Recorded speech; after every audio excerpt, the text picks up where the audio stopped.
শুভ সকাল আমার প্রিয় বন্ধুরা, আমি কৃষ্ণা। আমার ব্লগ চ্যানেলে তোমাদেরকে অনেক অনেক স্বাগত আর আমার অনেক অনেক ভালোবাসা। তোমরা যে যেখান থেকে আমার ভিডিওটা দেখছো, আশা করছি প্রত্যেককেই ভালো আছো, সুস্থ আছো। আমরাও ভালো আছি। আশা করছি আজকের ভিডিওটা তোমাদের অনেক অনেক ভালো লাগবে। তাই বন্ধুরা, অনুরোধ রইল তোমাদের কাছে সম্পূর্ণ ভিডিওটি দেখার জন্য, স্কিপ না করে। সকালবেলা হচ্ছে চা খাবো, তাই জন্য একটুখানি ব্রেড আমি তাওয়ার মধ্যে এমনি আর কি সেঁকে নিলাম। তারপর ওইদিকে চা তো খাবো, এইদিকে আবার জাম্বু হচ্ছে ওই যে চিড়ার যে পোয়েগুলো থাকে তো সেগুলো নিয়ে এসেছিলো, তো সেটাই আর কি ভাগ করে আর কি আমরা দুজনে খাবো, প্রীতি আর আমি। সাথে একটু প্রীতমের বাবাকেও দিয়েছিলাম। আরও একটা কিন্তু এরকম একটা টিফিন আছে, ওটা হচ্ছে প্রীতম আর প্রীতি পরে আর কি খাবে, তো সেই জন্য ওটা রেখে দিয়েছি। আর বাকি একটাই হচ্ছে এখন সকালবেলা তিনজনে মিলে ভাগ করে খেলাম। আর এখনও কিন্তু প্রীতম ওঠেনি। তো যাই হোক, ওইদিকে চাটা খাওয়া হয়ে গেছে। এখন ভাবছি যে না, চলো চায়ের বাসনগুলো মেজেই নিই। আর কিছু এমনিতেও বাসন ছিল, সেই বাসনগুলো হচ্ছে এখন রান্নাঘরে এসে মেজে নিচ্ছি। আর এখানে হচ্ছে সকালবেলা 4টার দিকে কিন্তু জল আসে। 4টার দিকে যদি এক ফোঁটাও তোমরা ট্রেন না পাও, তাহলে একদমই জল ভরতে পারবে না, আর চান করাও হবে না, খাওয়ার জলটাও আর কি থাকবে না, এরকম আর কি সমস্যা। তো সকালবেলায় হচ্ছে 4টার দিকে আর কি মোবাইলে অ্যালার্ম লাগানো হয়। সকালবেলা জামাইবাবু উঠে পড়ে, সব ট্যাঙ্কি সব ভরিয়ে রাখে, খাওয়ার জলও কিন্তু ভরিয়ে রাখে। তবে আজকে কী হয়েছে, আজকে কেউই টের পায়নি। আর আমি হচ্ছে 6টার দিকে উঠে জামাইবাবুকে ডাকছিলাম। 6টার দিকে তো জলই চলে যায়। তো এক ফোঁটাও আজকে জল ভরানো হয়নি, একটুখানি সময় ছিল জলের, তো সেই সময়টা হচ্ছে খাওয়ার জলগুলো শুধু আর কি ভরা হয়েছে। তো আজকে এক ফোঁটাও জল নেই, চান করার জল নেই, শুধু বাথরুমে আর কি ওই বাথরুমে একটুখানি ট্যাঙ্কিতে জল আছে, ওটা দিয়ে আর কি বাথরুম যেতে হবে। আর এদিকে চান করার জলটা না এক ফোঁটাও আজকে নেই। তো তাই ভাবছি আজকে আমাদের ওই কাকির বাড়ি, কিন্তু বাবার বাড়ির পাশেই কিন্তু কাকির বাড়ি, তো কাকির বাড়িতেই হচ্ছে এখন কিন্তু সবাই যাব, গিয়ে আর কি ওখানেই চান করব। আর এখানে হচ্ছে আগের থেকে আমি সকালবেলা ভিজিয়ে রেখেছিলাম ওই কয়েকটা আর কি, প্রীতমের বাবার একটা ওই প্যান্ট আর হচ্ছে প্রীতির একটা করে জামা। তো একটুখানি আর কি রান্নাঘরে জল আছে ওখানেও, তো রান্নাঘর থেকে একটুখানি ওই আধা বালতির মতো বড় বালতি দিয়ে জল এনে এই জামা কাপড়গুলো ধুয়ে দিচ্ছি। কারণ দেখো, আমি তো এখানে কম জামা কাপড় এনেছি, তো যেহেতু কম জামা কাপড় এনেছি না, তো ওই প্রত্যেক দিনে জামা কাপড় আমার কিন্তু প্রত্যেকটা দিনই ধুতেই হবে, তা না হলে কালকের জন্য আবার জামা কাপড় পরার থাকবে না। তো সেই কারণে যেমন করে হোক একটু জল দিয়ে হলেও আর কি দিনেরটা আর কি দিনই ধুয়ে দিচ্ছি, যাতে কালকে আর কি চান করে আবারও ওই জামাটা পরতে পারি।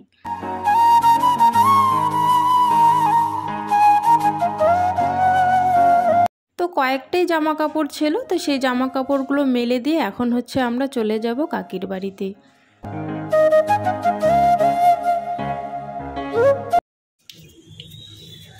আজকে হচ্ছে এমন হয়েছে, একদমই জল নেই, মানে খাওয়ার জলটা আছে কোনো রকম আর কি, চান করার জল এক ফোঁটাও নেই। তো সেই জন্য হচ্ছে আমরা কাকির বাড়িতে যাচ্ছি সবাই মিলে আর কি, তো সবাই ওখানেই আর কি চান করে আসবো, কারণ এখানে এক ফোঁটাও জল নেই চান করার, কাপড় জামা ধোয়াতে দূরের কথা। চলো, প্রীতম আসছে আর আমরা হচ্ছে যাচ্ছি তিনজনে। সামনে আছে প্রীতি আর প্রীতির বাবা, আর পাশেই হচ্ছে কাকির বাড়ি, তো ওখান থেকেই আর কি চান করে আসবো। এইদিকেই তো জামা কাপড় হচ্ছে প্রীতি নিয়ে নিয়েছে হাতে, এই কয়েকটা বাড়ির পরই হচ্ছে এই গলিতে লাস্ট মাথায় হচ্ছে কাকির বাড়ি। এইখানেই করবি, এইখানেই আছে। তুই চাঙাটা খুব জ্বালাস, পায়খানা করবে, ওইখানে করবে না। কই নাই নাকি বাড়ি? হ্যাঁ, তোমাদের বাড়িতে আজকে স্নান টান করতে লাগবে সবাই, জল নাই। জল নাই, তোমাদের বাড়িতে চান করতে লাগবে। একদম জল ভরায়নি, জাম্বু ওঠেই নাই। হ্যাঁ, তো সকালবেলা হচ্ছে পোয়ে খাওয়া হয়েছিল, আবার চা খেয়েছি, চার সাথে আবার বিস্কিট, আবার এদিকে আবার টুকটাক জিনিস আর কি খেয়ে ফেলেছিলাম। তো সকালবেলা না পেটটা ভরাই আর কি ছিল, সকালবেলা আর কি খাইনি আর ভাত। আর এখন হচ্ছে দেখো রেডি হয়ে আমরা যাব এক জায়গায়, সেখানেই আর কি দুপুরের আর কি খাওয়ার নিমন্ত্রণ আছে। তো সেখানে যাচ্ছি এখন রেডি হয়ে আর কি। এখান থেকে অনেকটাই দূর, 1-1.5 ঘন্টা লেগে যায় সময় আর কি যেতে, তাই একটু আর কি তাড়াতাড়ি আমরা আর কি যাচ্ছি।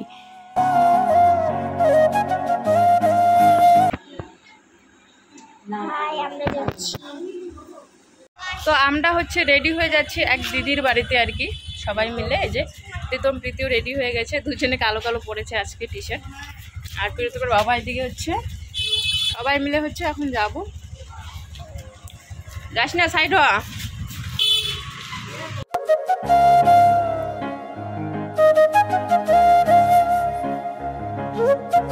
তো একজনের বাড়িতে গেলে হচ্ছে তো এমনি এমনি যাওয়া যায় না খালি হাতে, তো সেই কারণে হচ্ছে বাবা এখান থেকে আর কি মিষ্টি নিয়ে নিচ্ছিল, আর হচ্ছে একটা ঝুড়ি ভাজার প্যাকেটও নিয়েছে।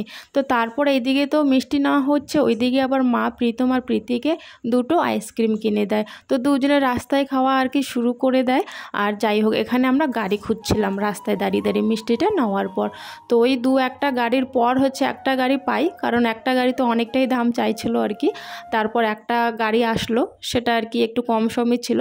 তো একদমই আর কি পুরো গাড়িটাই রিজার্ভ করে আমরা চলে যাই, কারণ ওই লাইন গাড়ি নাকি ওই দিকটায় যায় না আর কি। তো সেই কারণে রিজার্ভ গাড়িতেই যেতে হবে আমাদের। তো চলো, এখানে আইসক্রিম দুজনে খাচ্ছে, একটু পর হচ্ছে আমরা কিন্তু গাড়িতে করে চলেও যাই। একটু তো গরম পড়েছেই, তো সেই কারণে যাওয়ার সাথে সাথে হচ্ছে একটা বড় পেপসির বোতল নিয়ে আসে ওরা। তো আমি আর কি সবাইকে আর কি গ্লাসে করে ঢেলে ঢেলে দিচ্ছিলাম, কারণ হচ্ছিল ওখানে আর কি মানে আমি তো ভাবছিলাম আর কি যে দিদির বাড়িতে যাচ্ছি, তবে না, এটা নাকি আমার কাকি হয় আর কি। তো কাকি হয়, তো মানে আমার বাবার আর কি একটা ভাই আর কি, মানে বন্ধু ছিল, বন্ধুত্ব হিসাবে আর কি ভাই হয়েছে। তো যাই হোক, তো কাকি হয়। তো কাকি ওইদিকে রান্না করছিল, তো আমি হচ্ছে এইদিকে একটু কাকির হেল্প করে দিচ্ছিলাম। ওই পেপসিগুলো আর কি সবাইকে দিয়ে দিচ্ছিলাম। তারপর রান্নাবান্না যখন হয়ে যায়, খাওয়ার দাওয়ারও কিন্তু আমি দিই, মানে কাকি ওইদিকে রান্নাঘরে রেডি করে দিচ্ছিলো, আমি সবাইকে আর কি থালাগুলো দিচ্ছিলাম। আর কাকে কি লাগে সেটা আর কি জিজ্ঞাসা করছিলাম, কারণ একজনের বাড়িতে গেলে দেখবে যারা আর কি একাই থাকে একটু সমস্যায় হয়ে যায়। আর আত্মীয় স্বজন আসলে না একটু কি করব কি না করবো মানে কেমন জানি লাগে। আর নিজের নিজের লোকদেরকে যদি আমি দেই আর কি খাওয়া, তাহলে অতটা আর কি কোনো কিছু লাগে না। তো তাই আর কি কাকি ওইখানে রেডি করে দিচ্ছিলো, কাকির একটু কেমন কেমন লাগছিলো। যাই হোক আর কি, নতুন আমরাও আর কি গিয়েছি যেহেতু, তো কাকির একটু কেমন কেমন লাগছিলো। আমি আর কি সবাইকে সেই জন্য খাবার দাবারগুলো দিচ্ছিলাম। আর লাস্টে হচ্ছে মা আর আমিও বসে পড়েছি। তারপর হচ্ছে আমাদেরকে দিয়ে কাকিও কিন্তু ভাত নিয়ে বসে পড়েছিল।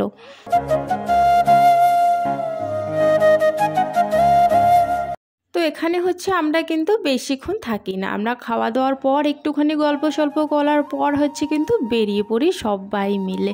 তো এখানে এরাও আর কি সবাই আর কি যাচ্ছিলো আমাদেরকে একটু গাড়িতে উঠিয়ে দেওয়ার জন্য। তো সবাই অল্প একটু হেঁটে যেতে হয়, তো সবাই মিলে গল্প করে করে হেঁটে হেঁটে যাচ্ছিলাম। একটু এগিয়ে গিয়ে কিন্তু আর একটা আমরা আর কি অটো আর কি রিজার্ভ করি, তো ওই অটোটার মধ্যেই হচ্ছে কিন্তু আমরা বাড়িতে চলে যাই। আর জানো তো, যখন ওদের বাড়ি যাচ্ছিলাম তখন মনে হচ্ছিল কতটা দূর, মানে আসছিলই না বাড়িটা। আর যখন বাড়ি আসছিলাম তখন আবার তাড়াতাড়ি চলে এসেছি, জানি না কেন, হয়তো আসার সময় শর্টকাট রাস্তা দিয়ে নিয়ে এসছে আমাদেরকে সেই জন্য। আর জানি না কেন আসার পথে আর কি গাড়িতে এমন ঘুম পায় আমার, কি বলবো, আর চোখগুলো খুলছিলই না আর কি, টেনে টেনে চোখগুলো জোর জবরদস্তি খুলছিলাম। আর প্রীতি তো আমার কোলে ঘুমিয়েই পড়েছিল। তো যাই হোক, বাড়িতে এসে পড়ছে। ওইদিকে আবার জাম্বু আবার বলছে টাটা টাটা, কারণ জাম্বুর বাড়ি হচ্ছে ওই 2টো বাড়ির পর। তো জাম্বু বাড়িতে চলে গেল, আমরা এখন যাচ্ছি আর কি ঘরে।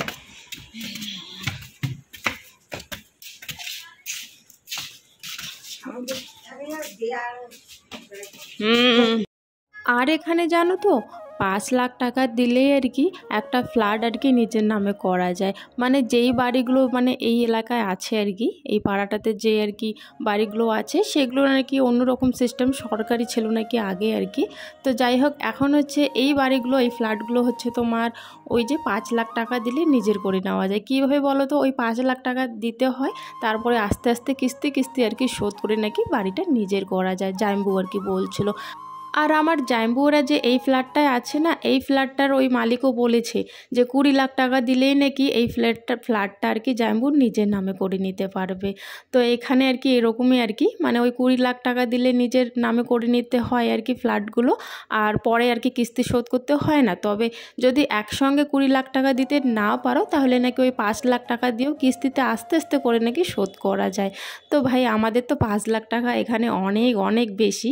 তো যাই হোক আমরা তো ওখানে নিতে পারবো না, আমরা একদমই চিন্তা ভাবনা করি না।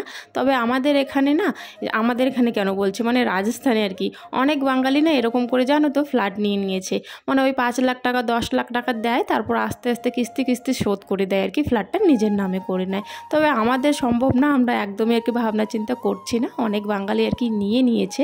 তো যাই হোক আমাদের কাছে এই 5 লাখ টাকাটা অনেক অনেক মানে অনেক, আমাদের পক্ষে আর কি একদমই সম্ভব না।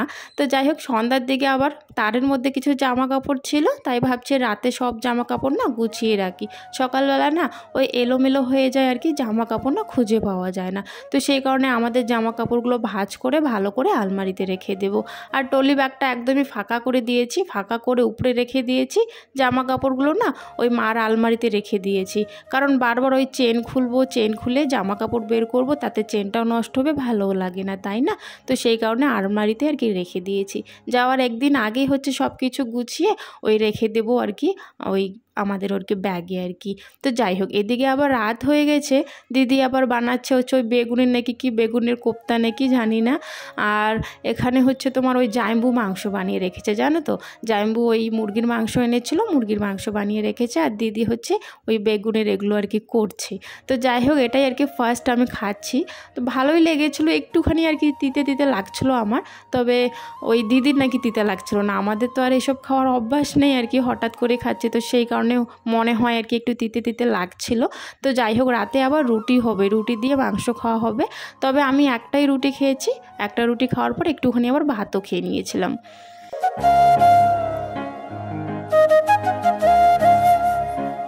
ওই বাচ্চাগুলো হচ্ছে সবাই খেয়ে নিয়েছে, শুধু প্রীতি খায়নি, তো প্রীতির সাথে ওর বাবাও খাবে আর কি। তো দিদি এদিকে বানিয়ে দিচ্ছে রুটি, আর আমি হচ্ছে ওইদিকে আর কি খাবারগুলো দিয়ে দিচ্ছিলাম। প্রীতি কেন খায়নি বলো তো, আমরা হচ্ছে সন্ধ্যার দিকে ওর পিসির মেয়ের বাড়িতে গিয়েছিলাম। আমার পিসির মেয়েও কিন্তু এখানে থাকে, বললাম না অনেক আত্মীয় স্বজন আছে, এখনও তো কারো বাড়ি যাওয়াই হয়নি। তো ওই পিসির মেয়ের বাড়িতে গিয়েছিলাম, সেই জন্য প্রীতির আর কি দেরি হয়ে গেল খাওয়া। তো এখন ওর বাবার সাথে আর কি প্রীতিও খেয়ে নেবে, আর বাকি কিন্তু সবাই খেয়ে নিয়েছিল। প্রীতম যেহেতু যায়নি, প্রীতমেরও খাওয়া শেষ হয়ে গেছে। প্রীতম বাবাকে বললাম কোথায় বসবা, তো প্রীতম বাবা নাকি এখানেই বসে খাবে। বলো তো নিচে বসে খাওয়াটাই কিন্তু শান্তি হয়, আমার তো উপরে বসে চেয়ারে বসে খাওয়া একদমই শান্তি হয় না। তো যাই হোক বন্ধুরা আজকের ভিডিওটা এখানে শেষ করছি, দেখা হচ্ছে আগামীকাল নতুন একটা ভিডিওর সাথে।